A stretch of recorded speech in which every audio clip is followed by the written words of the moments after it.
नमस्कार, नागरिक खबरमा स्वागत छ। म निम्लिकी शेर्पा। सुरु गरौं प्रमुख खबरबाट।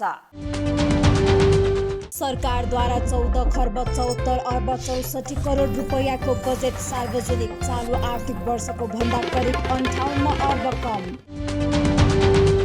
कोरोना रोकथाम तथा नियन्त्रणका लागि 6 अर्ब रुपैयाँ विनियोजन। प्रत्येक प्रदेश राजधानीमा 50 शय्याको सर्वारोग अस्पताल स्थापना गर्ने योजना। कृषि क्षेत्रका लागि 41 अर्ब 40 करोड विनियोजन। कृषि पकेट क्षेत्रका लागि 3 अर्ब 22 करोड छुट्याइएको जानकारी। कोरोना संक्रमितको संख्या 1000 नाग्यो। संक्रमणबाट मृत्यु हुनेको संख्या 5 पुग्यो। र कांग्रेसका कारण संविधान संशोधनमा अवरोध नभएको प्रवक्ता शर्माको प्रष्टीकरण। कांग्रेसको धारणालाई गलत रूपमा सम्प्रेषण नगर्न सत्तारूढ दलका नेतालाई चेतावनी। अब खबर विस्तारमा। सरकारले आर्थिक वर्ष 2077-78 को बजेट सार्वजनिक गरेको छ। बिहीबार संघीय संसदमा अर्थमन्त्री डाक्टर युवराज खतिवडाले 14 खर्ब 74 अर्ब 64 करोड रुपैयाँको बजेट पेश गर्नु भएको हो। उक्त बजेट चालु आर्थिक वर्षको भन्दा करिब 58 अर्ब कम हो। चालु आर्थिक वर्षमा 15 खर्ब 32 अर्ब 96 करोड 71 लाखको बजेट प्रस्तुत भएको थियो। आगामी आर्थिक वर्षका लागि चालुतर्फ 9 खर्ब 48 अर्ब, पुँजीगततर्फ 3 खर्ब 52 अर्ब 51 करोड र वित्तीय व्यवस्थातर्फ 1 खर्ब 72 अर्ब रुपैयाँको बजेट विनियोजन गरिएको छ। आगामी आर्थिक वर्षको बजेट नयाँ परिस्थितिले सिर्जना गरेको चुनौतीलाई सामना गर्ने र प्राप्त अवसरलाई उपयोग गर्नेतर्फ केन्द्रित रहनुपर्छ भन्नेमा म सजग छु। यस अवस्थामा सबै नेपालीको जीवन रक्षा गर्ने, भविष्यप्रति आधारयुक्त आशा जगाउने र अर्थतन्त्रको पुनरुत्थान गर्दै तीव्र विकासको बाटोमा लैजाने गरी मैले बजेट तर्जुमा गरेको छु। दशकौं लामो सङ्घर्ष र बलिदानबाट प्राप्त राजनीतिक उपलब्धि एवं स्थिरताले सिर्जना गरेको नेपालीको आशा, भरोसा र आफ्नै जीवनकालमा समृद्धि देख्न र अनुभूति गर्न पाइन्छ भन्ने आत्मविश्वास नै हाम्रो लागि ऊर्जा हो। यसैको जगमा विगतमा भूकम्प लगायतका विपदबाट माथि उठ्न सकेको तथ्य समेतका आधारमा हामी फेरि उठ्न सक्छौं र छिट्टै उठ्छौं भन्ने विश्वासका साथ आगामी आर्थिक वर्षको बजेट तर्जुमा गरेको छु। बजेट तर्जुमा गर्दा मैले मूलतः नेपालको संविधान र कानूनहरू, यस सम्मानित संसदले पारित गरेको नेपाल सरकारको नीति तथा कार्यक्रम, विनियोजन विधेयक 2077 को सिद्धान्त र प्राथमिकतामा संसदका दुवै सदनमा छलफल भई प्राप्त भएका सुझाव, 15औं योजना र दिगो विकास लक्ष्यलाई आधार बनाएको छु। बजेट तर्जुमाको सिलसिलामा संसदीय समितिहरू, राजस्व परामर्श समिति र विभिन्न कार्यदलका प्रतिवेदन तथा सङ्घ संस्था एवं विद्वत वर्ग लगायत सबैबाट प्राप्त सुझावलाई समेत ध्यान दिएको छु। सम्माननीय सभामुख महोदय, सम्माननीय अध्यक्ष महोदय, अर्थतन्त्रका महत्त्वपूर्ण परिसूचक, विवरण र तथ्याङ्क समावेश गरिएको आर्थिक सर्वेक्षण 2076-77 मैले यस सम्मानित सदन समक्ष पेश गरिसकेको छु। अब म चालु आर्थिक वर्षको आर्थिक स्थितिको संक्षिप्त विवरण प्रस्तुत गर्ने अनुमति चाहन्छु। विगत केही वर्षदेखि निरन्तर रूपमा हासिल हुँदै आएको उच्च आर्थिक वृद्धि दर, कोरोना रोगको संक्रमण जोखिम न्यूनीकरण गर्न राष्ट्रिय तथा अन्तर्राष्ट्रिय रूपमा अवलम्बन गरिएका कदमहरूबाट प्रभावित भई यो वर्ष 2.3% सीमित हुने प्रारम्भिक अनुमान छ। पर्यटन, यातायात, उत्पादनमूलक उद्योग र निर्माणतर्फको उत्पादन सङ्कुचित हुने अनुमान छ। प्रति व्यक्ति कुल ग्राहस्थ उत्पादन 1085 अमेरिकी डलर र प्रति व्यक्ति खर्चयोग्य आय 1388 अमेरिकी डलर पुगेको छ। कुल ग्राहस्थ उत्पादनको अनुपातमा कुल लगानी 50.6% र कुल राष्ट्रिय बचत 46% पुगेको छ। चालु आर्थिक वर्षको 9 महिनासम्म मुद्रास्फीति औसत 6.5% सीमित रहेको छ। समष्टिगत आर्थिक स्थायित्वका अधिकांश परिसूचकहरू सकारात्मक छन्। यद्यपि कोरोना महामारीबाट उत्पन्न भएका परिस्थितिका कारण यी परिसूचकहरू दबावमा परेका छन्। सामाजिक तथा आर्थिक क्षेत्रको प्रगति उत्साहप्रद छ। विद्यालय जाने उमेरका बालबालिकाको भर्ना र विद्यालय शिक्षा पूरा गर्ने दर बढेको छ। आधारभूत माध्यमिक र उच्च शिक्षा सहित सबै तहको शिक्षामा लैङ्गिक समानता हासिल भएको छ। निःशुल्क स्वास्थ्य सेवा र स्वास्थ्य बीमा समेतका कारणले आधारभूत स्वास्थ्य सेवामा पहुँच बढेको छ। मातृ, शिशु र बाल स्वास्थ्यमा उल्लेख्य सुधार भएको छ। आधारभूत खानेपानी सुविधाको पहुँच 90% जनसङ्ख्यामा पुगेको छ। सरसफाई सुविधा सबैमा पुगी नेपाल खुला दिशामुक्त घोषणा भइसकेको छ। काठमाडौँ सडक बालबालिका मुक्त भएको छ। 90% जनतामा विद्युतको पहुँच पुगेको छ भने प्रति व्यक्ति विद्युत खपतमा उल्लेख्य वृद्धि भएको छ। सडक सञ्जाल विस्तार भएको छ। सूचना प्रविधि तथा आम सञ्चारको माध्यममा सङ्ख्यात्मक र गुणात्मक वृद्धि र विकास भएको छ। निरपेक्ष गरिबी क्रमशः घट्दै गएको छ। असहज परिस्थितिका बीच पनि राष्ट्रिय महत्त्वका राजमार्ग, विद्युत, विमानस्थल र सिँचाइ आयोजनाहरू निर्माण भइरहेका छन्। भूकम्पपछिको पुनर्निर्माणका अधिकांश कार्य सम्पन्न हुने चरणमा पुगेका छन्। वित्तीय सेवाको पहुँच उल्लेख्य बढेको छ। मुलुकभर वाणिज्य ब्याङ्कका थप 1000 भन्दा बढी शाखा विस्तार भएका छन्। बिमाको पहुँच पुगेको जनसङ्ख्या 56 लाखबाट बढेर 70 लाख पुगेको छ। नीतिगत र प्रणालीगत सुधार मार्फत पुँजी बजारको दायरा फराकिलो बनाइएको छ। वित्तीय कारोबारमा सूचना प्रविधिको प्रयोग व्यापक भएको छ। प्रोत्साहित गर्न अवलम्बन गरिएका विभिन्न सुधार तथा गत वर्ष सम्पन्न लगानी सम्मेलनको परिणामस्वरूप चालु आर्थिक वर्षमा लगानी बोर्ड मार्फत 14 खर्ब 35 अर्बको लगानी प्रतिबद्धता प्राप्त भएको छ भने रु 1 खर्ब 55 अर्बको प्रत्यक्ष विदेशी लगानी स्वीकृत भएको छ। उद्योग विभाग मार्फत रु 29 अर्ब 82 करोडको लगानी स्वीकृत भएको छ। यो आर्थिक वर्षको 9 महिनासम्म निर्यात 12.9%ले बढेको छ भने आयात 7.5%ले घटेको छ।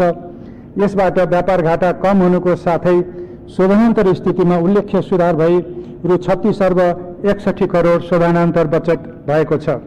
विदेशी मुद्रा सञ्चिति यसै अवधिमा रु 1 खर्ब 17 अर्बले वृद्धि भई रु 11 खर्ब 56 अर्ब पुगेको छ। छोटो समयमा नै वित्तीय संहिता पूर्ण रूपमा कार्यान्वयनमा आएको छ। तीनवटै तहको खर्च र राजस्व प्रणाली व्यवस्थित भएको छ। विकास आयोजना छनौट प्रभावकारी बनाउन आयोजना ब्याङ्कको अवधारणा कार्यान्वयनमा ल्याइएको छ। करको दायरा फराकिलो बनाइएको छ। चालु आर्थिक वर्षको वैशाखसम्म थप 11,25,000 करदाता करको दायरामा आएका छन्। वैदेशिक सहायता प्रतिबद्धता बढेको छ भने सहायतामा बजेटरी सहयोगको अनुपात बढ्दै गएको छ। चालु आर्थिक वर्षमा प्राप्त रु 1 खर्ब 64 अर्बको वैदेशिक सहायता प्रतिबद्धता मध्ये रु 50 अर्ब बजेटरी सहायता रहेको छ। आर्थिक वर्ष 2076-77 मा कोरोना संक्रमणको कारण मूलतः पुँजीगत खर्च र राजस्व परिचालन दुवै प्रभावित भएका छन्। कुल सरकारी खर्च विनियोजनको तुलनामा 70% अर्थात् रु 10 खर्ब 73 अर्ब 35 करोड हुने संशोधित अनुमान छ। कुल विनियोजनमध्ये चालु खर्च 73.3%, पुँजीगत खर्च 58.6% र वित्तीय व्यवस्थातर्फको खर्च 78.8% हुने संशोधित अनुमान छ। चालु आर्थिक वर्षमा राजस्व सङ्कलन वार्षिक अनुमानको तुलनामा 74.4% अर्थात् रु 8 खर्ब 27 अर्ब हुने अनुमान छ। वैदेशिक सहायता परिचालनतर्फ अनुदान रु 32 अर्ब र ऋण 1 खर्ब 21 अर्ब गरी कुल रु 1 खर्ब 53 अर्ब हुने संशोधित अनुमान छ। आन्तरिक ऋण परिचालन रु 1 खर्ब 93 अर्ब हुने अनुमान छ। अर्थमन्त्री खतेउडाले बजेटको स्रोत व्यवस्थापनमा राजस्वबाट 8 खर्ब 89 अर्ब रुपैयाँ, वैदेशिक अनुदानबाट 60 अर्ब, वैदेशिक ऋणबाट 2 खर्ब 79 अर्ब रुपैयाँ जुटाइने बताउनुभयो। यस्तै आन्तरिक ऋणबाट 2 खर्ब 25 अर्ब रुपैयाँ उठाउने उहाँले जानकारी दिनुभयो। अर्थमन्त्री खतेउडाले प्रशासनिक खर्चमा व्यापक कटौती गरिएको बताउनु भएको छ। यस्तै आगामी वर्ष आन्तरिक ऋणको रकम विकास खर्चमा मात्रै विनियोजन गरिएको उहाँको भनाइ छ। सरकारले तत्काल आवश्यक पर्ने औषधि तथा अन्य स्वास्थ्य उपकरण खरिदका लागि 6 अर्बको बजेट विनियोजन गरेको छ। कोरोना भाइरसलाई थप विस्तार हुन नदिने गरी परीक्षणको दायरा बढाउन, क्वारेन्टाइनको स्थापना र स्वास्थ्य उपचारका लागि आगामी आर्थिक वर्ष आवश्यक बजेटको व्यवस्था गरिएको अर्थमन्त्री डाक्टर युवराज खतेउडाले जानकारी दिनुभयो। यस्तै उहाँले सरकारले स्वास्थ्यका सबै कर्मचारीहरूको व्यक्तिगत सुरक्षासहित 5 लाखसम्मको स्वास्थ्य बिमा गरेको बताउनुभयो। सरकारले काठमाडौँ उपत्यकामा 300 शय्या र प्रदेशका राजधानीहरूमा 50 शय्याको छुट्टै सर्वारोग अस्पताल स्थापना गर्ने भएको छ। प्रदेश राजधानीका सरकारी अस्पतालमा 250 शैय्याका आइसियु स्थापना गरिने अर्थमन्त्री खतिवडाले बताउनुभयो। यस्तै पोखरा र कर्णाली स्वास्थ्य प्रतिष्ठान तथा कोशी, नारायणी, भरतपुर, भेरी र डडेलधुरा अस्पतालको स्तर उन्नति गरी विशेषज्ञ अस्पतालको रूपमा विकास गर्न स्वास्थ्य पूर्वाधार निर्माणका लागि 12 अर्ब 46 करोड विनियोजन गरिएको उहाँले बताउनुभयो।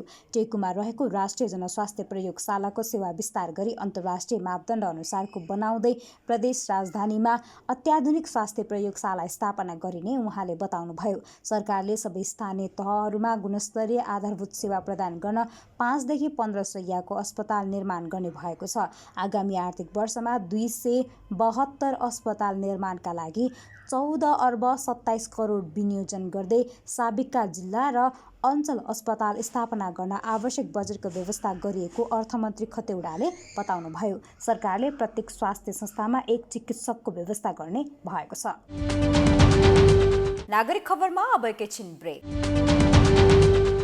रियल लाइफ होस् या रियल लाइफ, विश्वास पुरानैको गर्नुपर्छ। गोर्खा आयुर्वेद कम्पनी, जसले विगत 34 वर्षदेखि आवश्यक हिमाली जडीबुटी जन्य उपभोग्य वस्तुहरू उत्पादन गर्दै आएको छ। स्वास्थ्य र गुणस्तरमा कुनै सम्झौता हुँदैन। गोर्खा आयुर्वेद, विश्वास पुरानैको गर्नुहोस्। आधिकारिक विक्रेता नेचर नेस्ट। नेपालमा बनेको अन्तर्राष्ट्रिय स्तरको नेचर नेस्ट टुथपेस्ट। यसमा भएको ग्रिन टी एक्सट्र्याक्ट र नीम एक्सट्र्याक्टले दाँत र गिजालाई मजबुत बनाउनुका साथै चम्काउँछ। ये नेचर नेस्ट टुथपेस्ट मेरो फ्यामिलीको दाँतको कम्प्लिट सुरक्षाको लागि। नेचर नेस्ट टुथपेस्ट, दाँतको प्राकृतिक डाक्टर। ब्रेकपछि स्वागत छ। अब बाँकी खबर। सरकारले आर्थिक वर्ष 2077-78 कृषि क्षेत्रका लागि 41 अर्ब 40 करोड रुपैयाँ विनियोजन गरेको छ। यो चालु आर्थिक वर्षको भन्दा 7 अर्बले बढी हो। बिहीबार प्रतिनिधि सभामा बजेट प्रस्तुत गर्दै अर्थमन्त्री डाक्टर युवराज खतिवडाले प्रधानमन्त्री कृषि आधुनिकीकरण परियोजनालाई सङ्घ, प्रदेश र स्थानीय तह मार्फत परिचालन गर्ने नीति लिएको समेत बताउनु भएको छ।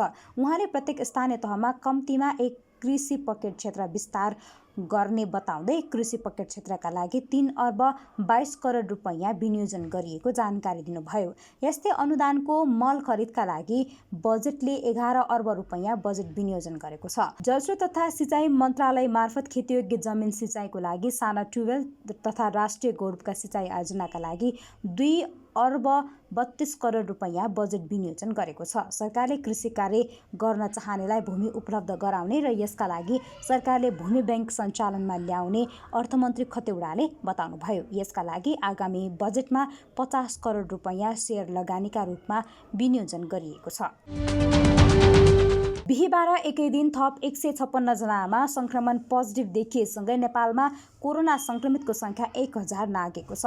स्वास्थ्य तथा जनसङ्ख्या मन्त्रालयको नियमित प्रेस ब्रिफिङमा बिहीबारसम्म कोरोना संक्रमितको संख्या 1042 पुगेको छ। बिहीबार प्रदेश नम्बर 1 को झापा र सोलुखुम्बु, प्रदेश नम्बर 2 को सप्तरी, धनुषा, महोत्तरी, रौतहट र सिराहामा संक्रमित थपिएको मन्त्रालयका प्रवक्ता डाक्टर विकास देवकोटाले जानकारी दिनुभयो। यस्तै बागमती प्रदेशको दोलखा र मकवानपुर, प्रदेश 5 को बर्दिया र बाँकेमा नयाँ संक्रमित भेटिएका छन्। प्रवक्ता देवकोटाका अनुसार बिहीबार कर्णाली प्रदेशको दैलेख तथा सुदूरपश्चिमका बझाङ, दार्चुला र कैलालीमा नयाँ व्यक्तिमा संक्रमण पुष्टि भएको छ। संक्रमित व्यक्तिहरूको विवरण दिन चाहन्छु।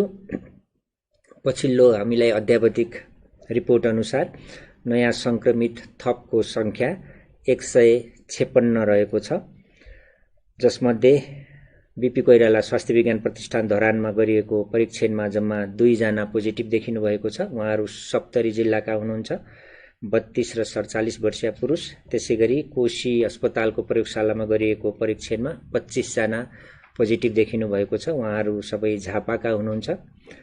उहाँहरू 16 देखि 42 वर्ष उमेरका पुरुषहरू हुनुहुन्छ। त्यसैगरी भरतपुर अस्पतालमा गरिएको परीक्षणमा 1 जनाको पोजिटिभ आएको छ। उहाँ नवलपुरका हुनुहुन्छ, 19 वर्षीय पुरुष। त्यसैगरी काठमाडौँ स्थित राष्ट्रिय जनस्वास्थ्य प्रयोगशालामा गरिएको परीक्षणमा 77 जनाको पोजिटिभ आएको छ।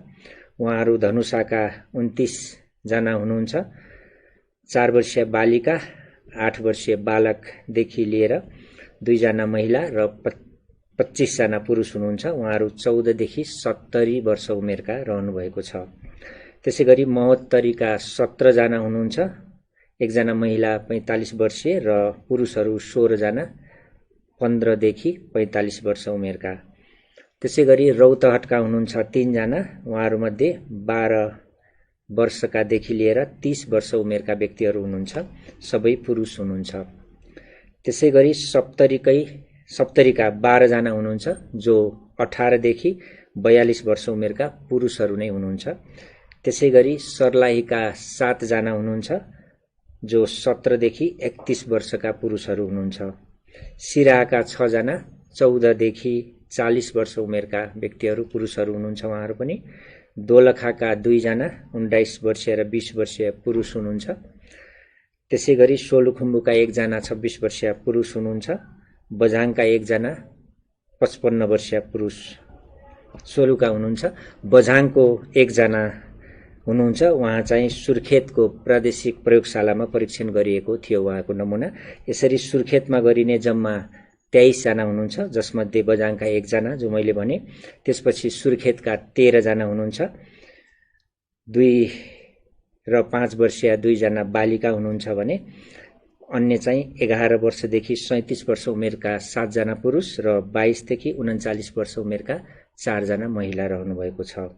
त्यसैगरी 1 जना बोल्न नसक्ने महिला हुनुहुन्छ भन्ने हामीलाई जानकारी आएको छ।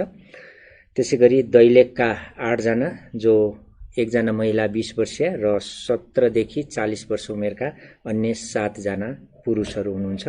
कुल 23 जनाको प्रादेशिक अस्पताल सुर्खेतको प्रयोगशालामा परीक्षण गरिएको थियो। त्यसैगरी प्रादेशिक प्रयोगशाला गण्डकीमा गरिएको परीक्षणमा 3 जनाको पोजिटिभ आएको छ। उहाँहरू सबै स्याङ्जाका हुनुहुन्छ।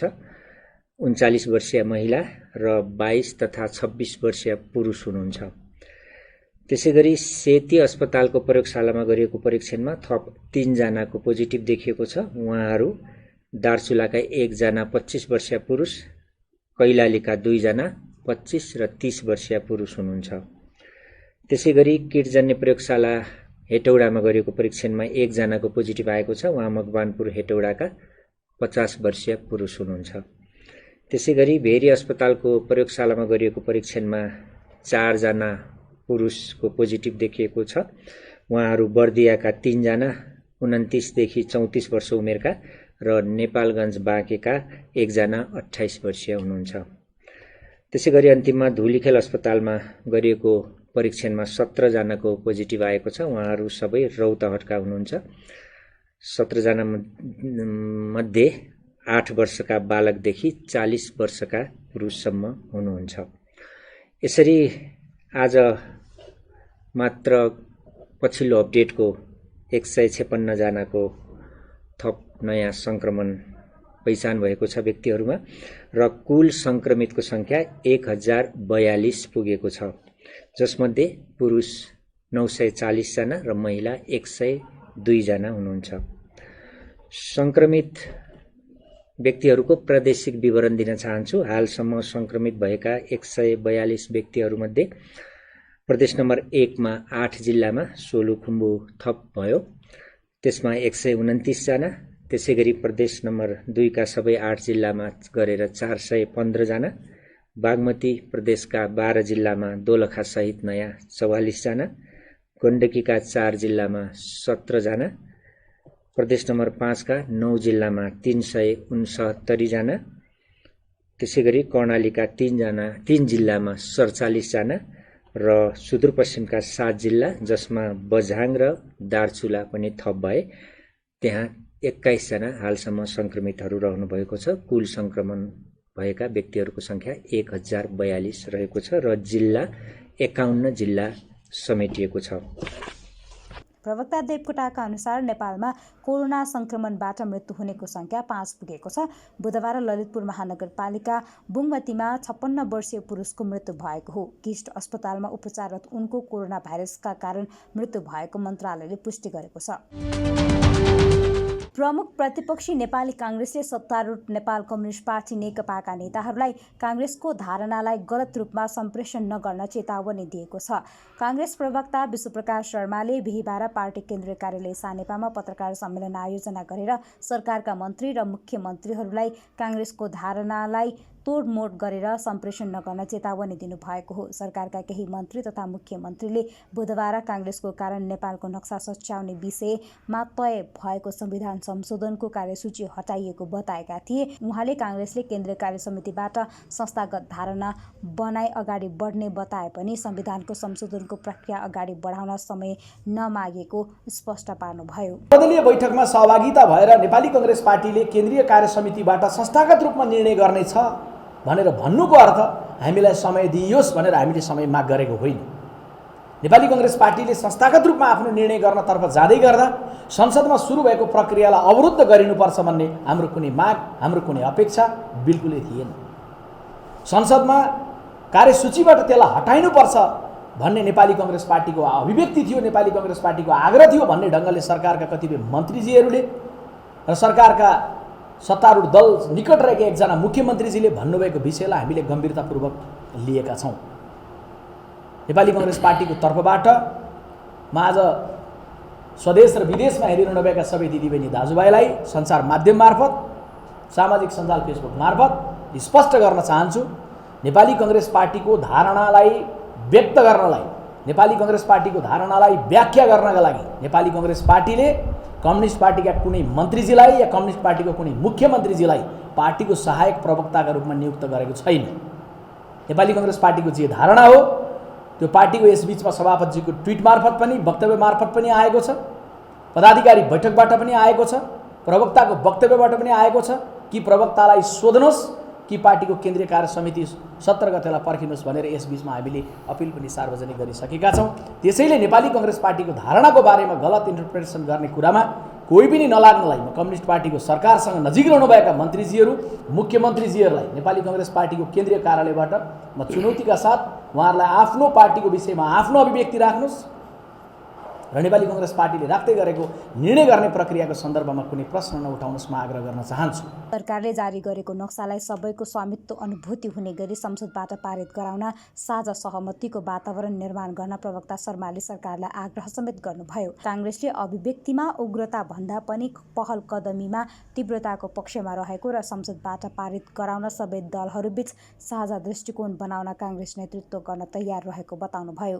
उहाँले संविधान संशोधनको विषयमा संस्थागत धारणा बनाउन केन्द्रीय समितिको बैठक जेठ 17 गते शनिबार बस्ने समेत बताउनुभयो। र कालापानीलाई नेपालको आफ्नो भूमिमा आफ्नो अधिकार स्थापित गर्ने सन्दर्भमा सरकारले जारी गरेको नक्सालाई सबैको स्वामित्वबोध गाँच्दै यसलाई संसदबाट पारित गर्दै गर्दाखेरि साझा सहमति वातावरण निर्माण गर्न सक्ने गरी कोही नेपाली पनि, कुनै दल पनि राष्ट्रिय मुद्दामा एक ठाउँमा उभिने भन्दा फरक खालको अवस्था बन्न दिन सरकार गम्भीर बनोस् हामीले अपिल र आग्रह गरेका छौँ। त्यसैले नेपाली काङ्ग्रेस पार्टी एकातर्फ उग्र अभिव्यक्तिको विषयलाई भन्दा अभिव्यक्तिमा उग्रता होइन, पहल कदमीमा तीव्रताको पक्षमा रहेको हामीले